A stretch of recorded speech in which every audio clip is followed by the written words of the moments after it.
Welcome to the Openhand Shift Diaries, a viewpoint on the planetary shift of consciousness. And for this one, I'm filming it from my little camper on Dartmoor. The weather outside is pretty inclement, and so it felt the most appropriate way to communicate what I feel I have to say. And for this one, I felt to talk about the activation of Kundalini on the spiritual journey, because I'm seeing it arising a great deal within the Openhand community and on the workshops, but also I believe in the wider spiritual movement. And this is really a very positive sign indeed, because the activation of Kundalini is a major gateway in the enlightenment process, but also the shift itself. So what is Kundalini? How do we activate it? How do we integrate it? What are the things to watch for, to work with? Because it's truly a life-shattering, transformative process. And understanding what we go through can greatly help mediate the changes that take place. So essentially, within humanity, the lower self has been disconnected from, divorced from the higher self. So the lower mind, the emotional body, the physical body are disconnected at the plane of karma from higher mind, the celestial body, and through the crown chakra, the spirit light body. This seems to happen because of karma. It also happens because society seems perfectly configured to achieve this, to separate lower from higher self and to capture, if you like, the soul into the ego, and has built a system of control, the matrix that people refer to, and really to enslave humanity within behaviorisms within that system. And so really what's happening is people are living disconnected from the natural flow of life and the interconnectivity with all of life, and embedded within a system of control. And people are waking up and realizing this and starting to connect with the soul. And this is absolutely crucial to focus on what really stimulates the mainstream of soul within you. And it's those feelings of interconnectivity, of expansion, of timelessness, of lightness, a feeling of well-being and total acceptance, empowerment. These kinds of feelings that start to come through within spiritual practice, connection with nature. And the more we work on that, the more that fragments of soul that have got stuck in the lower density, in the physical, the emotional, the mental, fragments of soul that have got stuck in these layers start to activate, come alive, if you like, and integrate into a movement of soul inside. And you get these great surges when this starts to happen, really peak experiences. And as enough soul has integrated from the lower vehicles, then the surge of energy through the ego, if you like, through the lower self, starts to connect to and realize the connection with the higher self.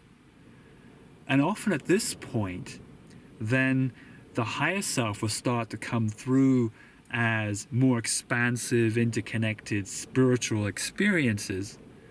You'll get the landing of higher knowing, visions, dreaming. All of this kind of thing will start to activate.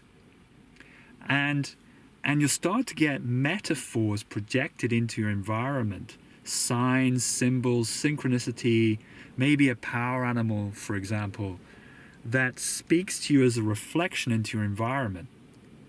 And at this point, it becomes very alchemical, very intriguing, very magical, because it's like you feel like you have this guardian angel or guide which is very close to you and very connected, that is steering you on a pathway.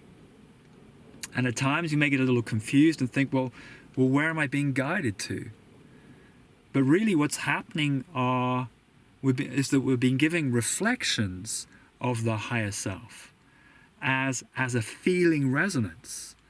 And you might be guided to a particular location, you might be guided to meet a particular person, or a retreat, or something like this, or even a movie that fires off a frequency, a feeling that is the memory or the resonance of your higher self. And so for quite some time you're in the lower self dynamic, but connecting to the visions, feelings of higher self, and there is this duality experience. It's like you're popping in and out of the two experiences.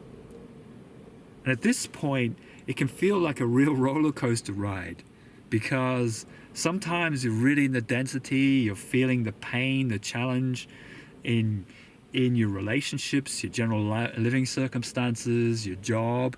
You're feeling the pain in that, and the fact that somehow the outer world, the outer reality that you've become used to doesn't really work for you anymore.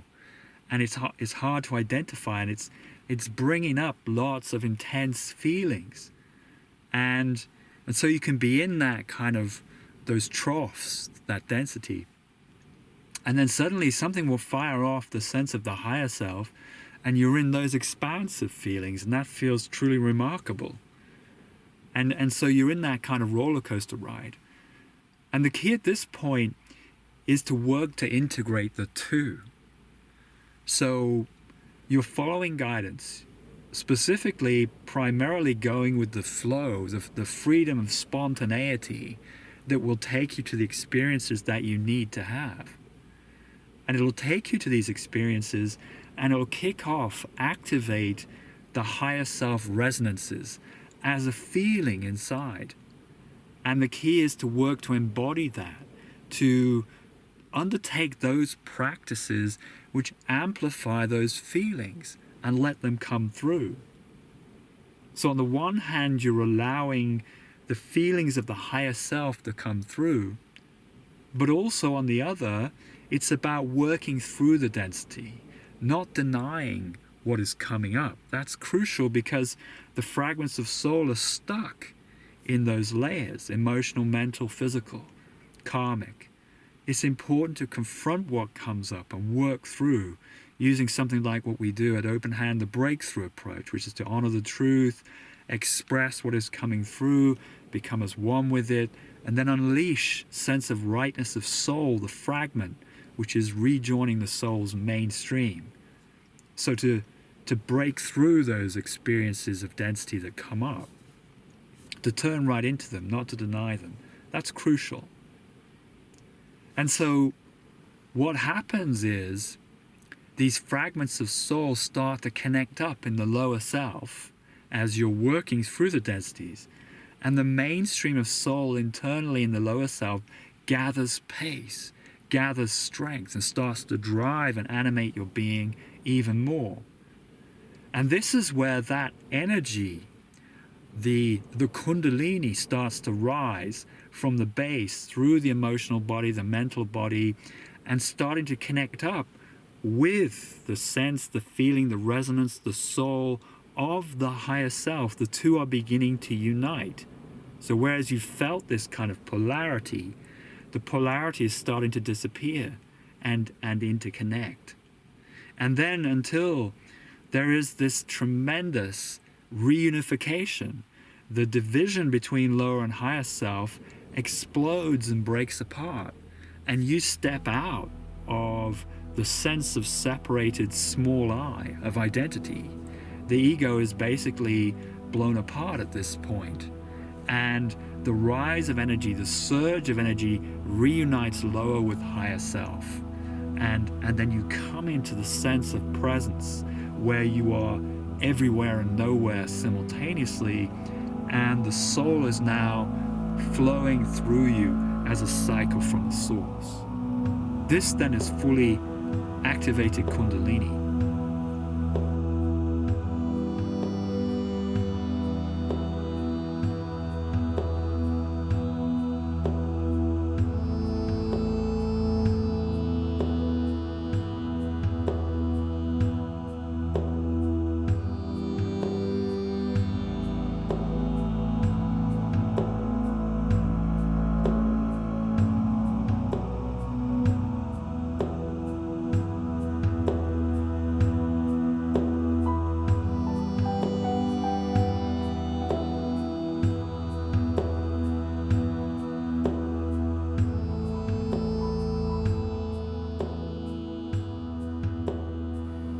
Now there's some really important considerations.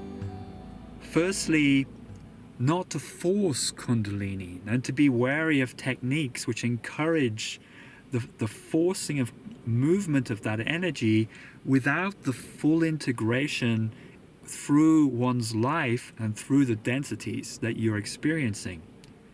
So to work on opening and attuning the chakras, yes, but recognizing that a chakra is a consciousness exchange point where the light of the soul is shining out into your life through the various bodily vehicles of expression, but then into your life. And so you have to integrate higher aligned behaviorisms so that the soul can flow through these experiences and back to the source. It's that cycle which you're looking for. And so it's the integration of consciousness through how you're being and acting within life, which is crucial. So the two are integrated, not divorced.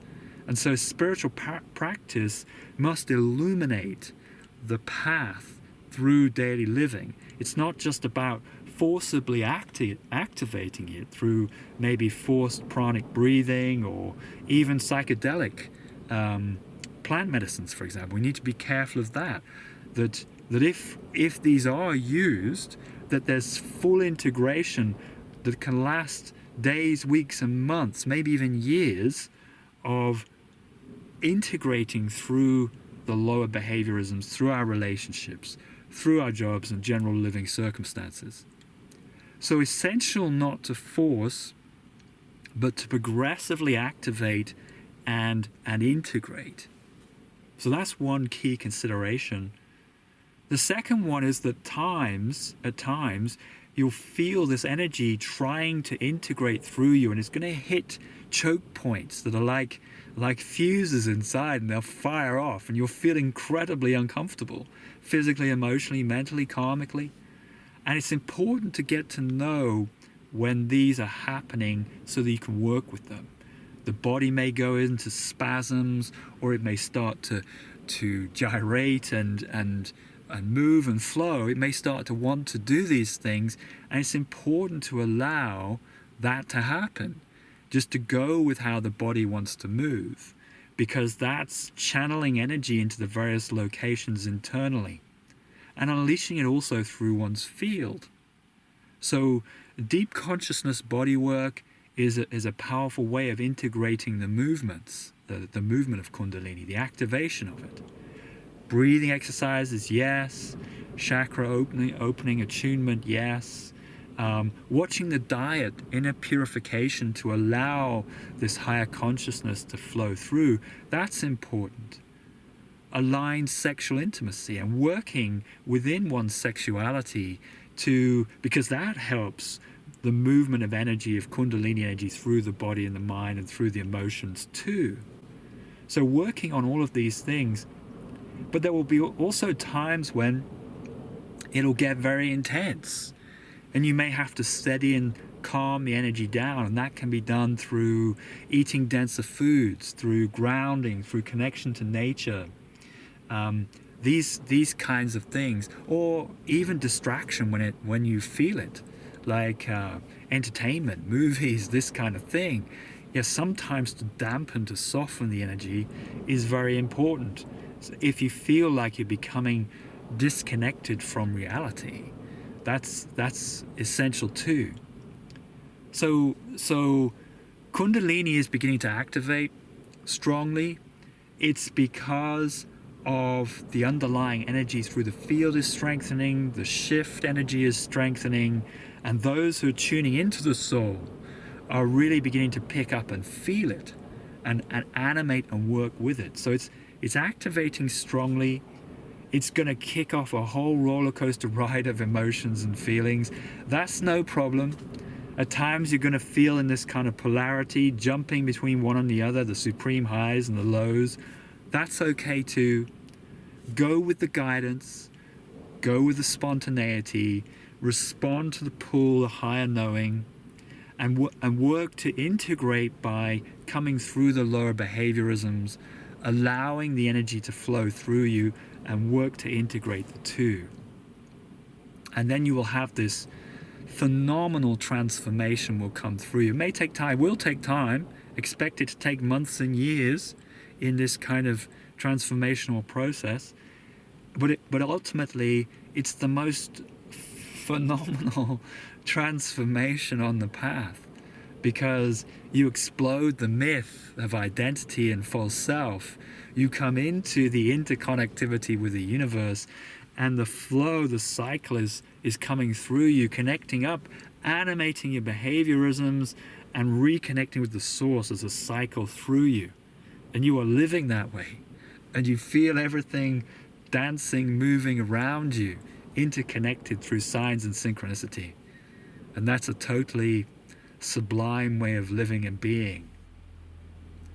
So at this time, I'd encourage all to continue to dig deep, to work through the density, to really allow the Kundalini to start to build and to animate, and to integrate that within your life, and it will be a profound and phenomenal shift. I wish you well in that.